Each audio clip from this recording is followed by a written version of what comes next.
Como les decía en el primero, y para todo tienen respuesta, ¿verdad? Esa es, dice, de las personas que nosotros nos tenemos que cuidar. Eh, Dice, deberíamos acercarnos a la Biblia con fe y sumisión, no con una actitud de crítica y duda.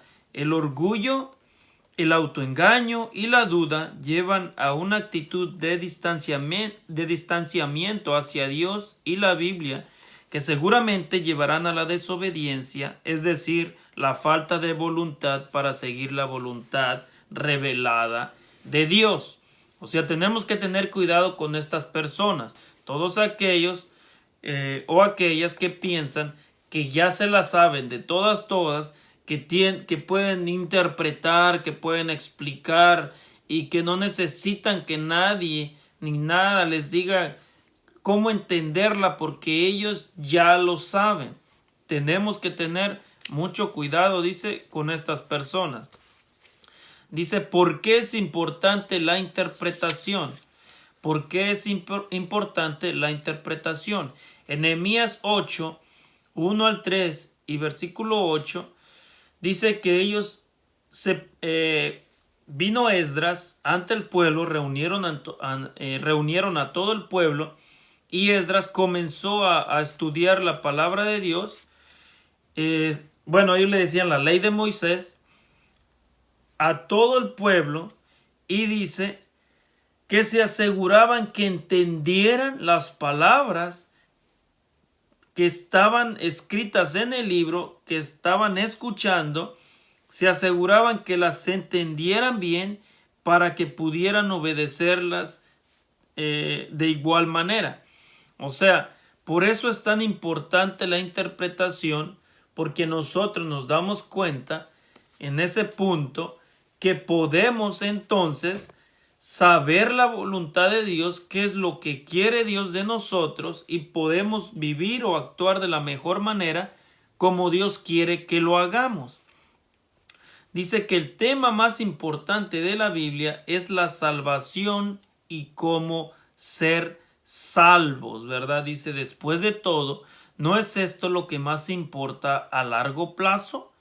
¿De qué sirve, como nos dijo Jesús mismo, si obtenemos todo lo que el mundo ofrece y perdemos nuestra propia alma, ¿verdad? Que lo importante de nosotros, que tenemos que tener en mente, siempre importante, es qué tenemos que hacer o cómo tenemos que actuar o vivir para alcanzar la salvación o en quién tenemos que creer, ¿verdad?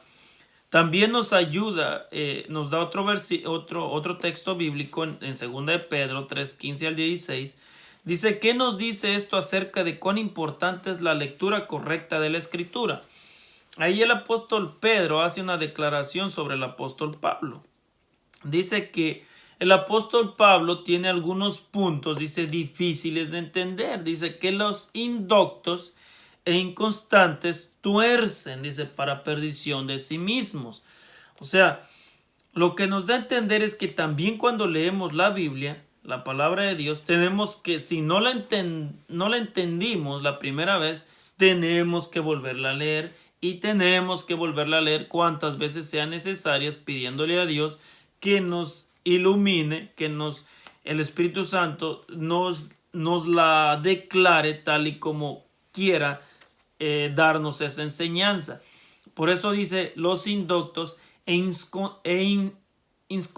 inconstantes, o sea, los inconstantes son aquellos que no son constantes en la lectura. O sea, ya la leyeron una vez y ya con eso basta. Ya lo que entendieron, lo que no, ni modo. Pero entonces eso ya fue así. O sea, por eso ellos dicen que si eres una persona inconstante, no vas a entender la palabra de Dios. Tienes que ser constante. No tienes que andar torciendo los versículos porque según tú así la entendiste, sino que tienes que pedir la dirección del Espíritu Santo para que la muestre tal y como es. O sea, en resumen, lo que vimos nosotros es por qué se necesita interpretación, por qué es tan importante la interpretación para conocer la voluntad de Dios. el consejo: no vayamos a la Biblia con nuestras propias presuposiciones. La traducción e interpretación es importante porque podemos conocer la voluntad de Dios. La Biblia y la cultura tenemos que saber cómo utilizar lo que nosotros hemos aprendido en la Biblia cuando tenemos que hablarle a personas de culturas diferentes sin rebajar la norma del Evangelio. También nuestra naturaleza pecaminosa y caída nos hace muchas veces a no aceptar la voluntad de Dios o no aceptar a nuestro Señor Jesús en nuestros corazones por miedo o por querer ser parte siempre de cosas mundanales, ¿verdad? Dice, ¿por qué es importante entonces la interpretación? Y volvemos a repetir, porque conocemos la voluntad de Dios y es como le vamos a servir de la mejor manera. Que el Señor te bendiga, que este repaso nos pueda ayudar a poder aprender más de Él y que podamos juntos caminar de la mano de nuestro Señor Jesús. Recuerden, oremos por los hermanos que están pasando por situaciones difíciles. También les agradezco por todo su apoyo y por todas las por el apoyo que dan y por todo lo que comparten también de los videos.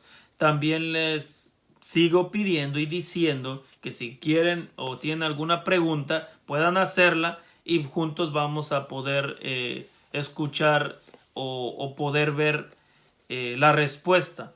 Y les adelanto de antemano, voy tal vez a grabar otro video acerca de cómo realmente se celebró o se debe celebrar la Santa Cena.